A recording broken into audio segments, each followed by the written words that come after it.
Imagine living life as a human being. You don't have to, because you already are.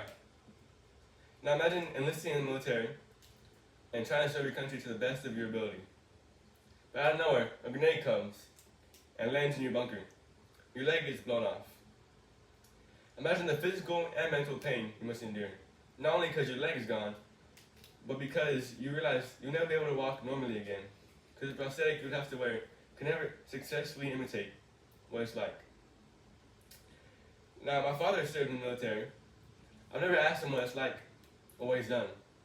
But sometimes when he's alone, I can tell that he's thinking of stuff that happened years past. He's never seen any help for this, and he's nearly 80. So he's been living with this pain for most of his life.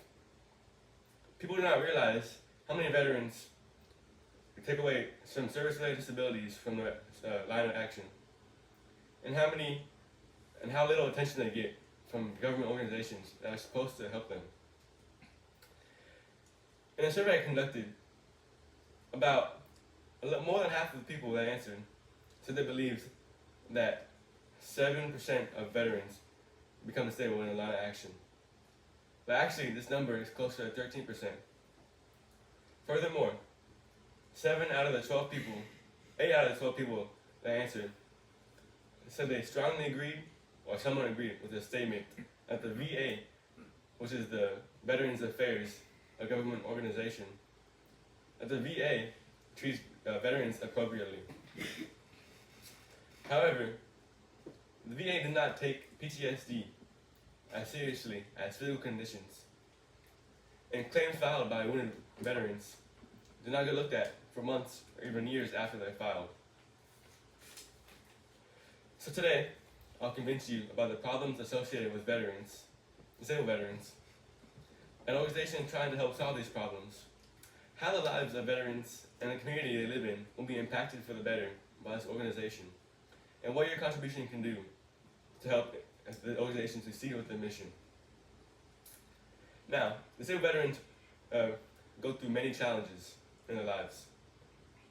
On an article I found on Military Spot titled Top 5 Challenges Veterans Face, written on July 17th, 2022, and last accessed July 1st, 2024. The author, Leslie Weekly, says that veterans face many challenges trying to get back into the civilian life. The first on this is unemployment.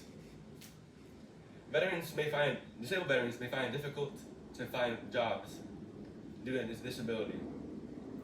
And many veterans went straight to the military after high school, which means they do not have the necessary education to try to get a non-labor job. Furthermore, homelessness is a large problem.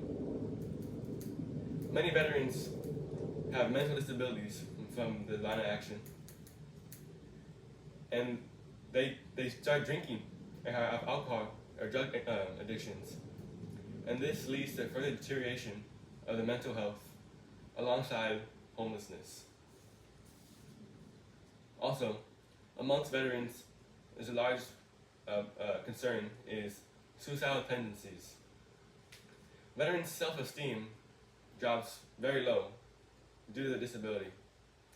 They believe that their life is over because they no longer be able to function as a human with a disability. These problems affect the majority of disabled veterans in the United States. On an article I found titled U.S. Veterans 2022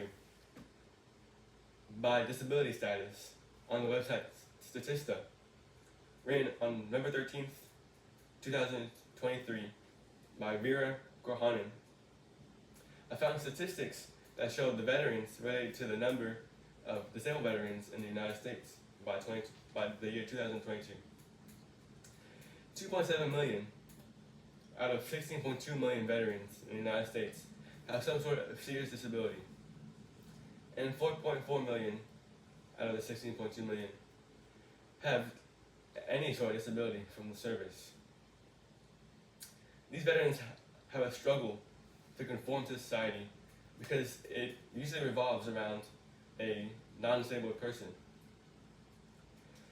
people out in society, they don't know how to interact with disabled veterans and usually overreact and they don't treat them as a human being. Furthermore, most people are not prepared to cater towards the needs of disabled veterans because it's not something they do every day.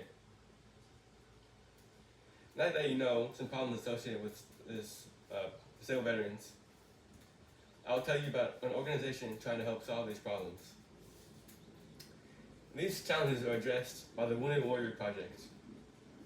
On the official site of the Wounded Warrior Project, accessed July 1st, 2024, and created in 2003, the mission statement reads, "To honor and empower wounded warriors who incurred physical or mental injuries, illnesses, or wound, coincident to your military service on or after September 11th, 2001. It says that the Wounded Warrior Project provides comforts to veterans' physical and mental pain at no cost to them.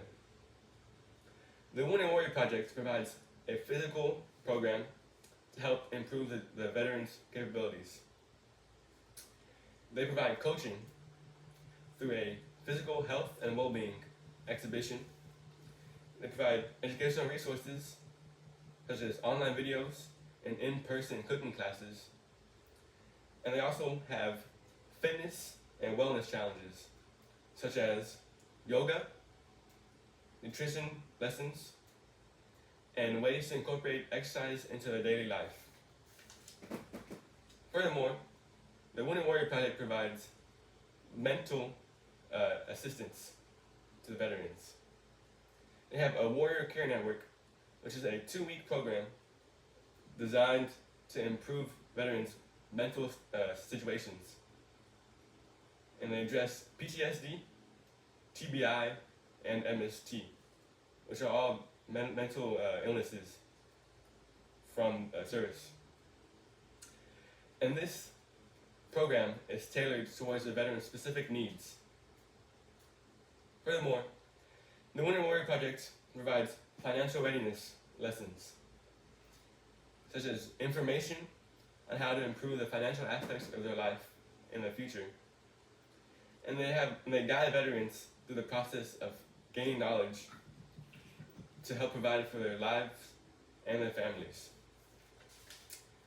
Now you've learned about what they do, let us examine the organization. What will happen if the organization continues to receive the support that it needs?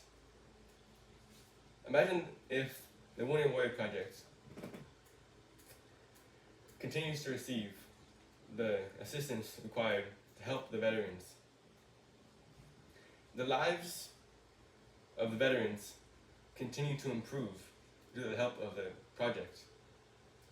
And the veterans, they experience an increased sense of self-confidence due to the help of the project. And their mental health and physical health improves.